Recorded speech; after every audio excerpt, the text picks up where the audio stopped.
అమ్మకు ప్రేమతో సినిమాకి వచ్చిన ఛానల్స్ వారికి అలాగే ప్రెస్ విలేకరు అందరికీ నా నమస్కారాలు. ఇప్పుడే మా రామసత్యనారాయణ గారు చెప్పినట్టు డైరెక్టర్ గారు దాదాపు 84 అవార్డ్స్ అంటే దాదాపు నంది అవార్డ్స్ కానీ స్టేట్ గవర్నమెంట్ అవార్డ్స్ కానీ తీసుకొని ఎన్నో మంచి మైథలాజికల్ సినిమాలు నిర్మించిన ఎక్కువ సెంటిమెంట్ను పండించే డైరెక్టర్గా ఆయన ప్రూవ్ చేసుకున్నారు. కాబట్టి వారితో ఈ సినిమా చేయడం జరిగింది. ఈ సినిమాలో ప్రతి బిడ్డకు తల్లి ప్రేమ అనేది అందరికీ సమాజంలో ఉన్న ప్రతి వ్యక్తికి ప్రతి ఆడమ్మ అందరికీ తెలుసు.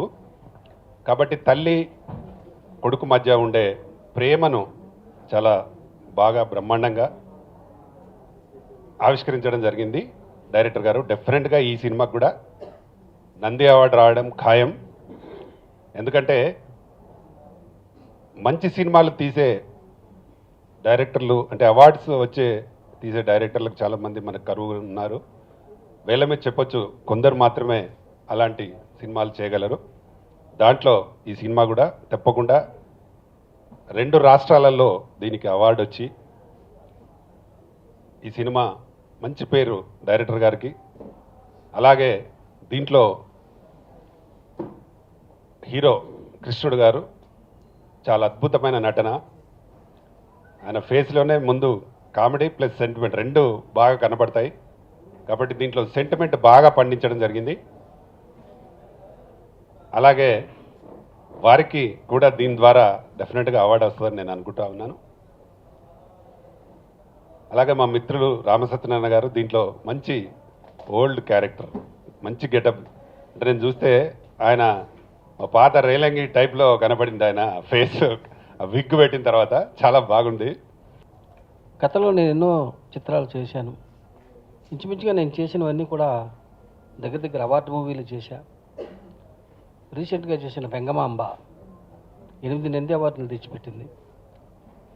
అలాగే గౌడ్ గారు నాకు అవార్డు సినిమా కావాలి అన్నప్పుడు నమాతృ సమం దైవం, ప్రపంచంలో తల్లిని మించిన దైవం లేదు అని ఒక చిన్న కాన్సెప్ట్ తోటి 3 నటులతో దీన్ని తెరకెక్కించడం జరిగింది. భరణి గారు మిథునం అనే సినిమాను ఒక లొకేషన్లో చేయటం జరిగింది. కానీ ఇది 3 క్యారెక్టర్లతో రకరకాల లొకేషన్స్లో చేయడం జరిగింది. లొకేషన్స్ ఏవి అన్నది ముఖ్యం కాదు, కథ ముఖ్యం. కథా విషయానికి వచ్చినట్టయితే తల్లిదండ్రులు పిల్లల్ని ఎంతో గొప్పగా ఎంతో బాగా ప్రేమిస్తారు. మన తల్లిదండ్రులు మనల్ని ప్రేమిస్తుంటారు, అలాగే మన పిల్లల్ని మనం ప్రేమిస్తాం. కానీ మన తల్లిదండ్రులకి మనం ఎంతవరకు న్యాయం చేసాం, మన పిల్లలు మనకు ఎంతవరకు న్యాయం చేస్తారు. 17, 18, 20 ఏళ్ళు వచ్చేదాకానే పిల్లల్లా ఉంటారు. తర్వాత వాళ్ళు పెద్దవాళ్ళు అవుతారు, వాళ్ళకి ప్రేమలు పుడతాయి.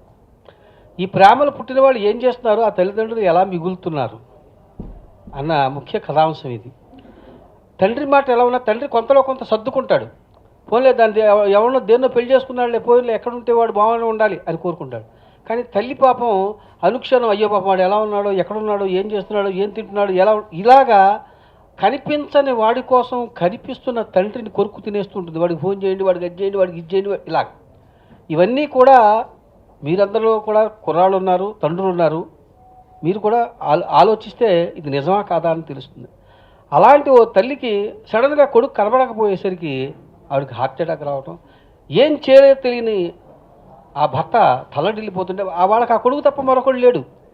ఆ వ్యక్తి చిన్న చిత్తు కాగితాలు ఏరుకుంటూ వ్యాపారం మొదలుపెట్టి అలా దాన్ని పెంచి పెద్ద చేసి తన కొడుకు అలా కాకూడదు, తనలాగా ఏదో చిన్న వ్యాపారి కాకూడదు అనుకుని వాడిని సాఫ్ట్వేర్ ఇంజనీర్ చేయించి ఎంతో కష్టపడితే ఆ పిల్లలు ఏం చేశారు. అలాంటి సమయంలో తల్లి తండ్రి లేని ఒక అనాథ లాంటి క్యారెక్టరు వాళ్ళ జీవితాల్లో ప్రవేశించి వాళ్ళ జీవితాలకు ఏం చేయగలిగింది ఆ క్యారెక్టర్. అమ్మని నాన్నని వాళ్ళిద్దరిలోనే చూసుకుని చేస్తున్న ఆ క్యారెక్టర్ ఒకానొక సమయంలో ఆ తల్లికి కిడ్నీలు దానం చేసి చనిపోవాల్సిన పరిస్థితి ఏర్పడినప్పుడు కూడా ఆ క్యారెక్టర్ ముందుకొచ్చి కిడ్నీలు దానం చేసి, అది నేను చనిపోయాను అని ఆవిడకి చెప్పకండి, ఎందుకంటే ఆవిడ తట్టుకోలేదు అని చెప్పి వెళ్ళిపోతుంది. అలాంటి ఒక ఉదాత్తమైనటువంటి సినిమా ఇది. ఇందులో ఫైట్లు, పనికిమాలిన డ్యాన్సులు అవి ఏమి ఉండవు. ఇది చక్కగా హృదయాన్ని హత్తుకునేటువంటి ఒక సినిమా. దీనికి గౌడ్ గారు ఎలాగైనా సరే మరి అటు ఆంధ్రాతో దెబ్బలాడతారో ఇటు తెలంగాణతో పోరాడతారో మనకు అనవసరం. దీని మీద పిల్లలు అందరూ చూసేందుకు వీలుగా ఈ సినిమాకి ట్యాక్స్, మెయిన్గా అవార్డులు ఎన్నో వస్తూ ఉంటాయి, ట్యాక్స్ ఎగ్జంప్షన్ ఇప్పించినట్లయితే అది, ఎందుకంటే ఇవాళ మంచి సినిమా మాకు కావాలని ప్రతి ప్రేక్షకుడు అంటున్నారు. కానీ నేను తీసినవన్నీ మంచి సినిమాలే తీశా, కానీ చూసినాడు ఎవడో లేడు, చూసే ప్రేక్షకుడు లేడు. ఎందుకంటే అవార్డు మూవీ అనేది అవార్డుగానే మిగులుతుంది తప్ప ఇది ఎందుకు మన జాతి కోసం తీశారు అన్న ఇది లేదు. మన కోసం మనం బ్రతకాలి, అలాగే కొన్ని జ్ఞానం కోసం బ్రతకాలి.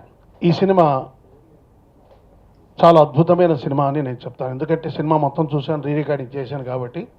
3 పాత్రలతో ఒక 2 గంటల సేపు మంత్రముగ్ధులను చేసేట్టు డైరెక్ట్ చేశారు ఉదయ భాస్కర్ గారు. వారికి నా ప్రత్యేక అభినందనలు. ఈ 3 క్యారెక్టర్లలో ఒక కొడుకు క్యారెక్టరు, అంటే ఒక యంగ్ క్యారెక్టరు కృష్ణుడు గారు చేశారు. ఆయన ఈ సినిమాలో చేసిన ఈ క్యారెక్టర్ ఏమిటంటే, జనరల్గా ఆయన కామెడీ ఎక్కువ చేశారు, క్యారెక్టర్ చేశారు, అన్నీ చేశారు, ఏదైనా చేయగలరు. దీంట్లో సెంటిమెంట్గా చేశారు క్యారెక్టర్, చాలా అద్భుతమైనట్టు సెంటిమెంట్, హృదయానికి హత్తుకుంటుంది. ఆ తర్వాత సనా గారు, రామసత్యనారాయణ గారు ఒక ఏజ్డ్ క్యారెక్టర్స్లో చేశారు, చాలా అద్భుతమైనటువంటిది. అనే ఈ సినిమా చేసినందుకు నాకు చాలా గర్వకారణంగా ఉంది. ఒకరోజు రామకృష్ణ గౌడ్ గారు ఫోన్ చేసి ఉదయ్ భాస్కర్ గారు కథ చెప్తారు వినండి అని చెప్పారు. ఉదయ్ భాస్కర్ గారు నాకు ఎప్పుడో 15-20 ఏళ్ళ క్రితమే బాగా పరిచయం. నేను సినిమా ఫీల్డ్లోకి వద్దామని ట్రై చేస్తున్నప్పుడు రాజమండ్రిలో ఉంటే ఆయన్ని సీరియల్స్ తీస్తున్నారని తెలిసి ఆయన్ని కలవటం జరిగింది. అప్పటి నుంచే నాకు పరిచయం ఉంది. ఆ తర్వాత చాలా మూవీస్, చాలా అవార్డ్ మూవీస్ చేశారు ఆయన. రెగ్యులర్గా ఆయనతో టచ్లో ఉండేవాడిని. అలాంటిది ఆయన ఈ కథ చెప్పినప్పుడు నాకు కథ చాలా బాగా నచ్చింది. చాలా మంచి కథ. ఇలాంటి కథ ఒకటి ఒక ఆర్టిస్ట్గా, ఎందుకంటే ఆర్టిస్ట్గా ఎన్నో కామెడీ రోల్స్, డిఫరెంట్ రోల్స్ చేస్తుంటాం, కానీ సొసైటీకి ఉపయోగపడే ఒక మంచి కథ చేయటం, నిజంగా మంచి పెర్ఫార్మెన్స్ ఉండే క్యారెక్టర్ చేయటం ఆర్టిస్ట్కి ఎప్పుడు సంతృప్తినిస్తుంది. అండ్ ఇలాంటి కథ వినగానే నేను రామకృష్ణ గౌడ్ గారికి ఫోన్ చేసి చాలా మంచి కథ అండి, నిజంగా తప్పకుండా చేస్తానని చెప్పాను. ఒక చాలా మంచి కథకి నన్ను ఎన్నుకున్నందుకు రామకృష్ణ గౌడ్ గారికి కృతజ్ఞతలు తెలుపుతున్నాను. అలాగే మన రామ సత్యనారాయణ గారు, నాకు తెలుసుండే ఆయన ఫస్ట్ నటుడు అవుదామని వచ్చి ఉంటారు ఇండస్ట్రీకి, ఆ తర్వాత ప్రొడ్యూసర్గా మారుంటారేమో అనుకున్నాను. ఎందుకంటే ఈ సినిమాలో చాలా మంచి పెర్ఫార్మెన్స్ చేశారు. ఎందుకంటే ఆయనతో చేసిన ఆయన సనా గారు ఇద్దరు కాంబినేషన్లో నేను చేశాను. చాలా మంచి పర్ఫార్మెన్స్. అలాగే సనా గారు కూడా చాలా మంచి ఆర్టిస్ట్, మనకు తెలుసు. ఆవిడతో కూడా ఇమోషన్ సీన్స్ అన్నీ చేస్తున్నప్పుడు చాలా నాకంటే మంచి పెర్ఫార్మెన్స్ పరంగా మంచి పెర్ఫార్మెన్స్ ఉండే మంచి రోలు. ఇలాంటి కథకి నన్ను ఎన్నుకున్నందుకు ప్రొడ్యూసర్ గారిని అలాగే డైరెక్టర్ గారికి కృతజ్ఞతలు తెలుపుతూ, అలాగే అర్జున్ గారు మంచి మ్యూజిక్ ఇచ్చారు ఈ ఫిలింకి. ఈ ఫిలిం తప్పకుండా మంచి అవార్డ్స్తో పాటు రివార్డ్స్ కూడా రావాలని, అలాగే ట్యాక్స్ ఫ్రీకి ప్రయత్నించాలని కోరుకుంటున్నాను.